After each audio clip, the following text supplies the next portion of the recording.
Hello, researchers. How are you? Do you have a problem? Well, I know you have, but what I'm referring to is a research problem. In research, it is very crucial that you choose a good and most appropriate topic or research problem for your study. This will determine the process and success of your research. So today, what we are going to do is to learn how to formulate research problems.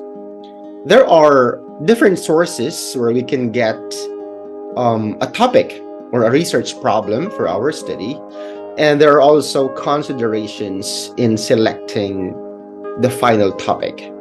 So in this session, our objectives, we have the first one.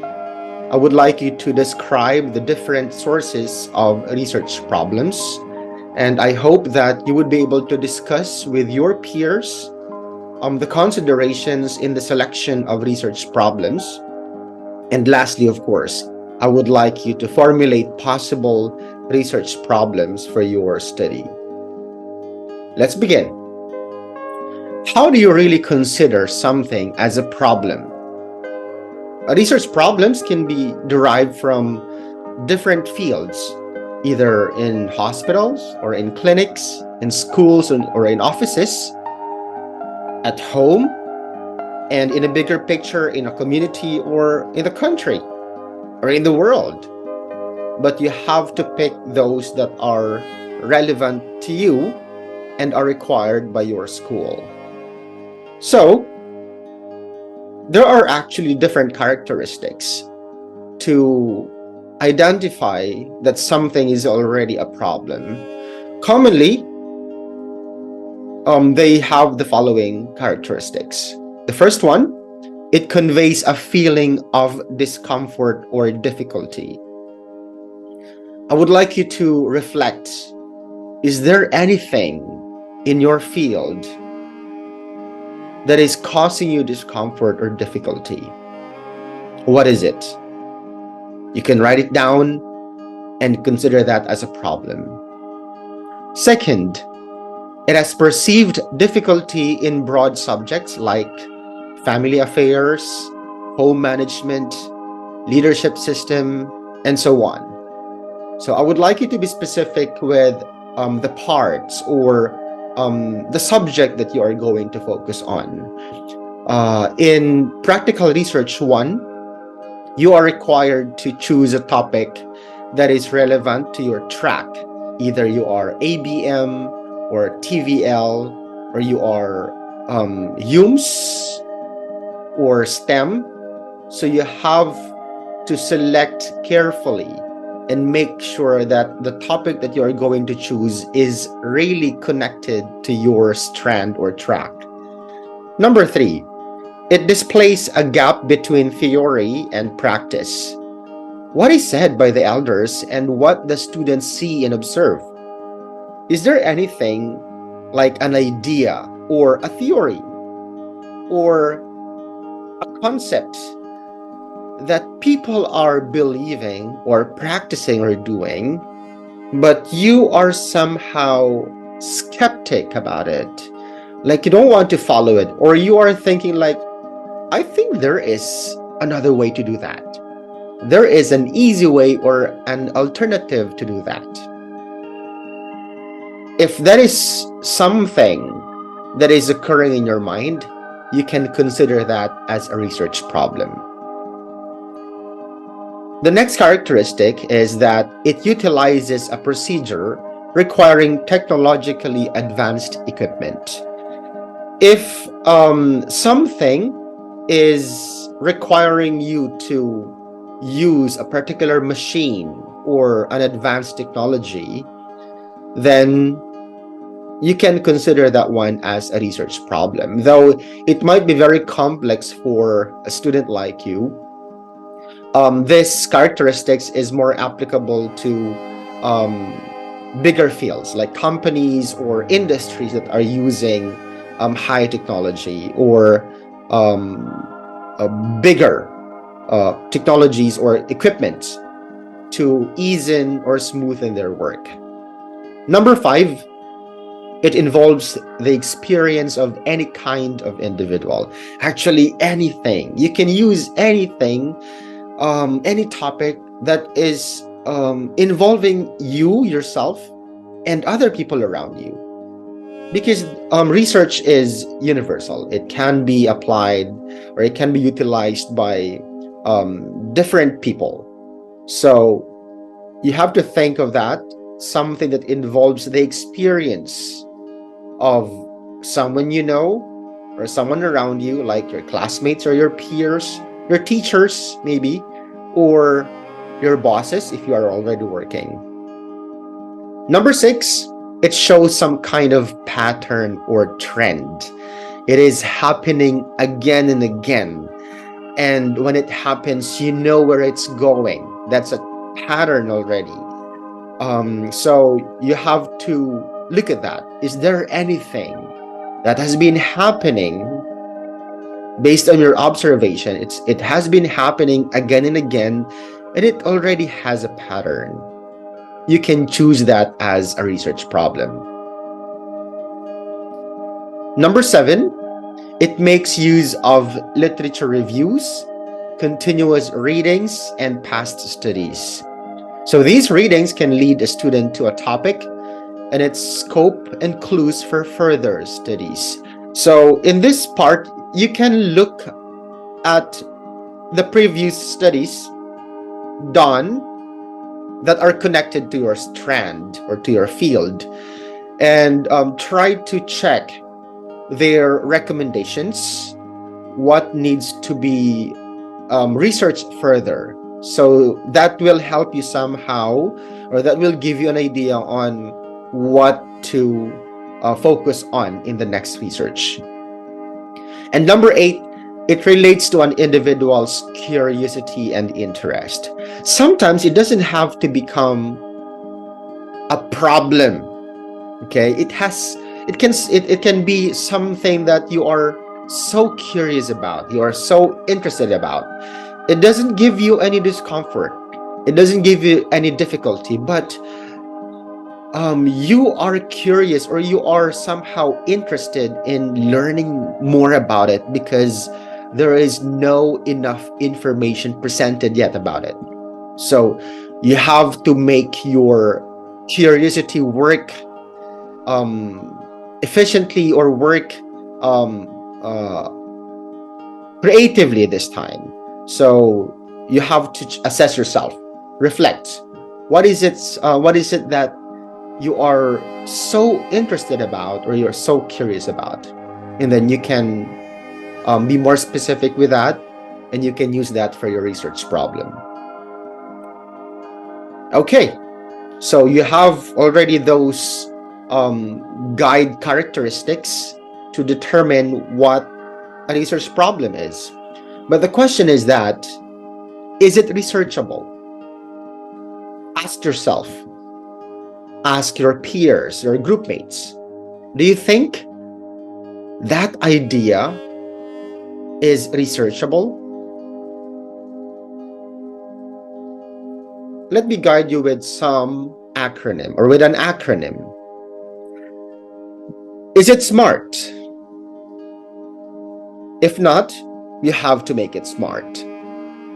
Make sure that your topic is specific, measurable and meaningful, achievable, realistic, timely, and time-bound.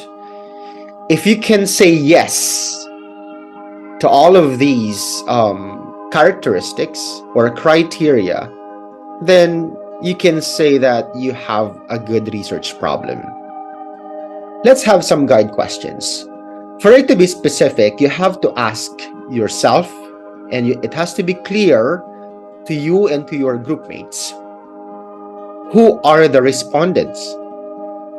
What are the objectives of your research? Or what is your goal in your research? When do I want to achieve the goal? Though normally your research teacher will give you the deadline, or the timeline on when to start and when to end or finish your research. Where is the goal, or where is the goal to be achieved? Like the location. What places are you going to involve in this research? Would you be able to go to those places? If you choose abroad, let's say you want to interview people from different countries, do you have to go abroad, or will you just get people, foreigners who are in the country? Last one is why I want to achieve the goal. There should be a purpose. There should be a reason why you are choosing that particular goal. So you have a goal, I want to do this, and why? What is the sense of doing it for you? So you have to be specific with those. Next, how can we make sure that it is measurable and meaningful? Okay, we have here some guide questions. How many or how much do I know if I have reached my goal? What is the indication of my progress? So there should be an indicator that you are already progressing on your research. You can set a timeline, you can set specific objectives, you can set specific criteria that you can somehow check if you have already achieved that. Okay, so it has to be measurable. Next, is it meaningful? How can we say that something is meaningful, that your research is meaningful? Simply, once your research is done, once you have completed your research, it will only be meaningful if people will benefit from it. If it is going to be useful for the next researchers or for different groups of people. So, do you think once you have done the research, do you think it will be useful to people? Do you think it is meaningful? Do you think people will get interest to it? I hope those guide questions can help you. Next, is it achievable? Do you have the do you think you have the skills to somehow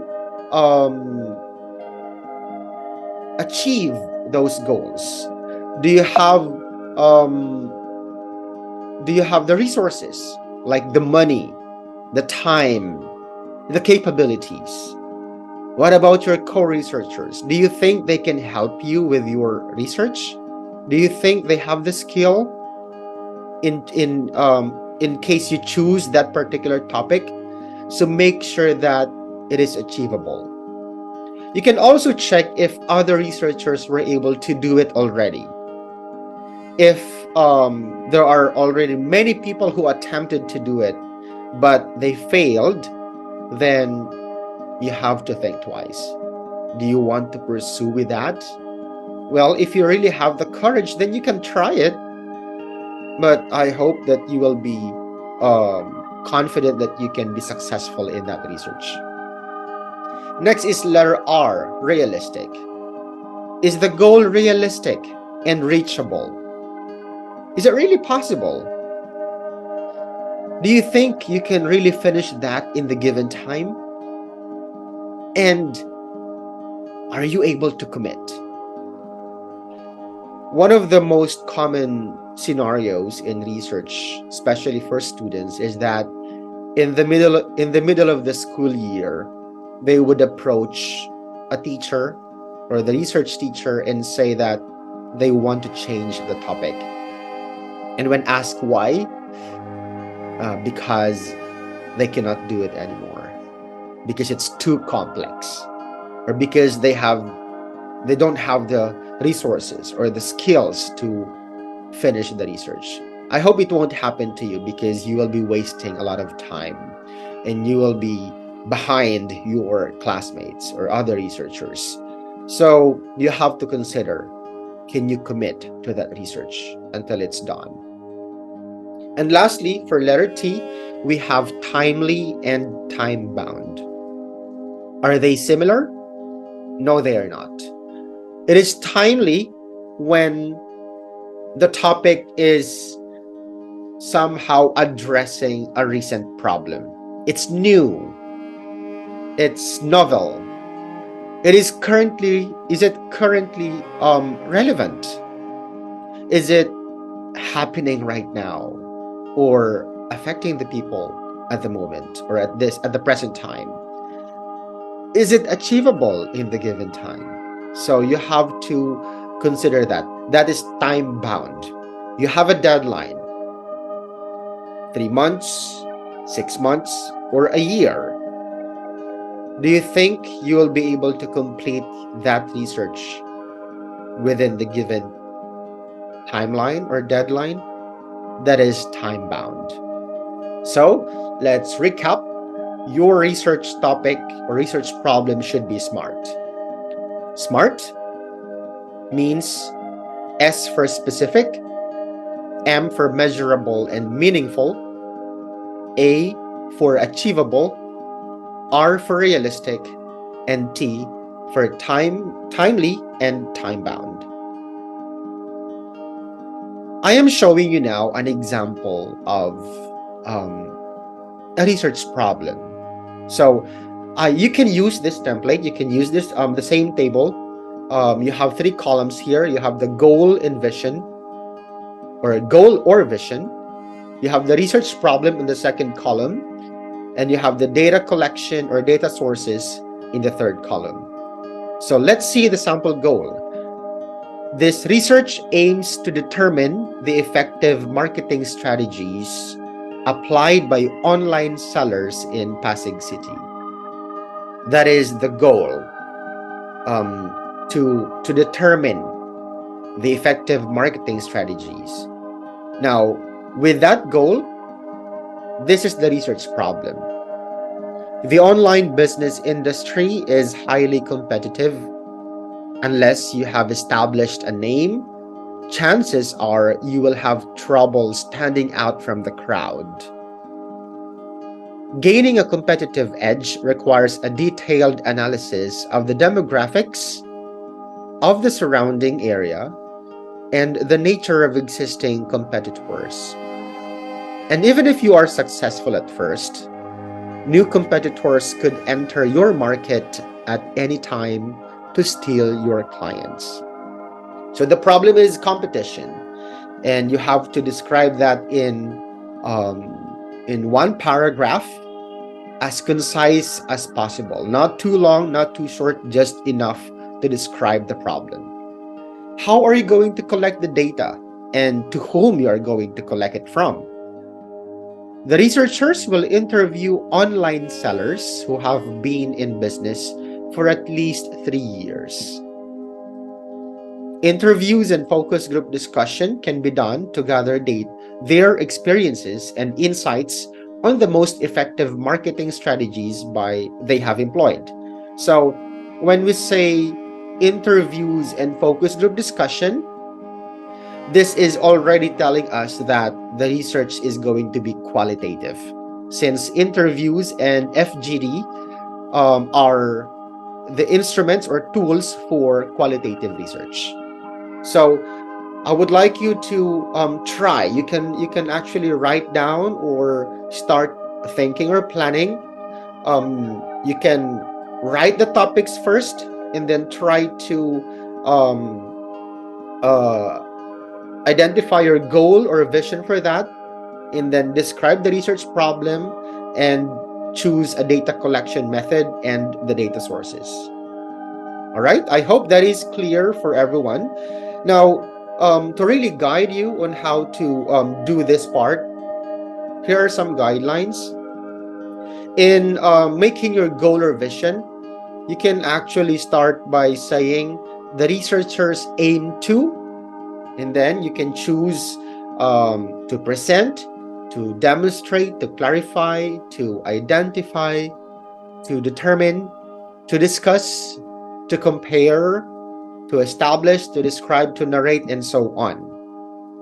Now, you can also say this research aims to, or the goal of this research is to. So you can actually work on those phrases. For the problem description, okay, you have to observe correctness in terms of the tense of verb. For example, the online business industry is highly competitive. Okay, that is using a present tense. The online business industry has been booming since the pandemic, so that is like present progressive. So you have to be careful, and you have to make sure that you are using the right tenses. For the methodology, in this part, you have to use, since you are just starting, you have to use the future tense. For example, this research will involve. The researchers will conduct an interview. A focus group discussion will be conducted. The researchers will use. Okay, since you are, this is just a planning stage, so you have to use the future tense. So those are the considerations and characteristics that you have to consider in choosing your research problem. I hope that you can have a good experience in choosing the topic. So you can brainstorm with your research members, with your group. You can recognize or welcome different ideas, and as a group, you can decide the best, or what you think is the most appropriate topic for your strand. Thank you so much, and keep on learning.